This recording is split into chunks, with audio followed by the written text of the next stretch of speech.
இன்றைய இறைவார்த்தை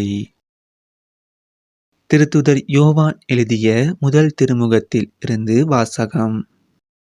அன்பார்ந்தவர்களே, கடவுள் நம்மீது அன்பு கொண்டார் என்றால் நாமும் ஒருவர் மற்றவர் மீது அன்பு கொள்ள கடமைப்பட்டிருக்கிறோம். கடவுளை எவரும் என்றுமே கண்டதில்லை. நாம் ஒருவர் மற்றவரிடம் அன்பு கொண்டுள்ளோம் என்றால் கடவுள் நம்மோடு இணைந்திருப்பார். அவரது அன்பு நம்மிடம் நிறைவு பெறும். அவர் தமது ஆவியை நமக்கு அருளியதால் நாம் அவரோடு இணைந்திருக்கிறோம் எனவும் அவர் நம்மிடம் இணைந்திருக்கிறார் எனவும் அறிந்து கொள்கிறோம். தந்தை தம் மகனை உலகிற்கு மீட்பராக அனுப்பினார் என்பதை நாங்களே கண்டறிந்தோம், சான்றும் பகர்கிறோம். இயேசுவே இறைமகன் என ஏற்று அறிக்கையிடுபவரோடு கடவுள் இணைந்திருக்கிறார். அவரும் கடவுளோடு இணைந்திருக்கிறார். கடவுள் நம்மிடம் கொண்டுள்ள அன்பை அறிந்துள்ளோம், அதை நம்புகிறோம். கடவுள் அன்பாயிருக்கிறார். அன்பில் நிலைத்திருக்கிறவர் கடவுளோடு இணைந்திருக்கிறார். கடவுளும் அவரோடு இணைந்திருக்கிறார். கடவுள் இருப்பது போல் நாமும் இவ்வுலகில் இருக்கிறோம். எனவே தீர்ப்பு நாளில் உறுதியான நம்பிக்கை கொண்டிருப்போம். இவ்வாறு நம்மிடையே உள்ள அன்பு நிறைவடைகிறது.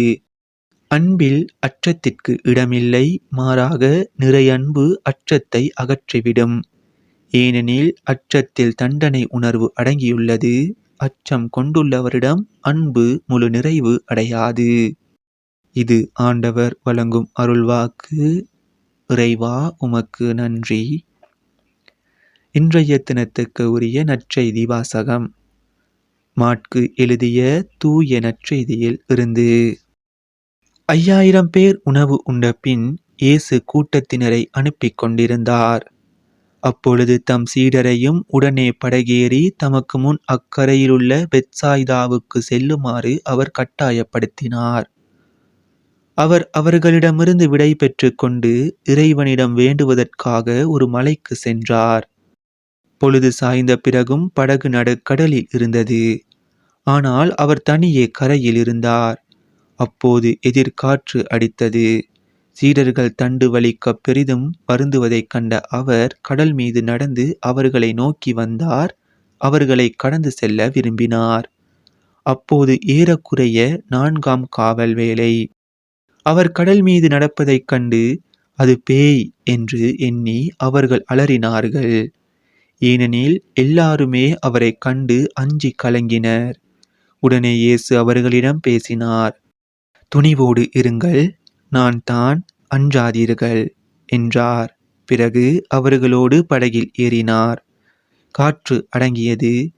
அவர்கள் மிக மிக மலைத்து போனார்கள். ஏனெனில் அப்பங்கள் பற்றிய நிகழ்ச்சியை அவர்கள் புரிந்து கொள்ளவில்லை.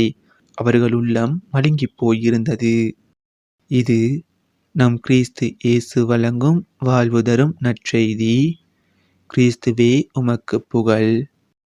இன்றைய தினத்துக்கு உரிய சிந்தனை துளிகள். இயேசுவால் தனிமைப்படுத்தப்பட்ட சீடர்கள் கடலில் பயணம் செய்த போது புயல் காற்றினால் கடல் கொந்தளித்து தத்தளித்த சமயத்தில் இயேசு கடல் மீது நடந்து வருகின்றார்.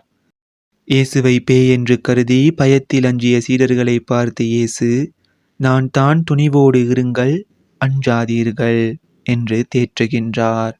நம்முடைய வாழ்க்கை எனும் படகு பல்வேறு துன்பங்களால் அலைக்கழிக்கின்ற போது நம்மை இயேசு கைவிட்டு விடுவார் என்று எண்ணுகின்ற போது, இருள் நம்மை கவ்விக்கொள்ளும் போது, துன்பம் நம்மை வாட்டி வதைக்கும் போது கடவுள் நம்மிடம் கூறுவது, அஞ்சாதே, நான் உன்னை மீட்டெடுத்தேன், நீ எனக்கு உரியவன், நீர்நிலைகள் வழியாக நீ செல்லும் போது நான் உன்னோடு இருப்பேன் என்று கூறி நம்மை தேற்றுகின்ற ஆற்றல் கொண்ட கடவுளிடம் நம்பிக்கை கொண்டு வாழ்வோம்.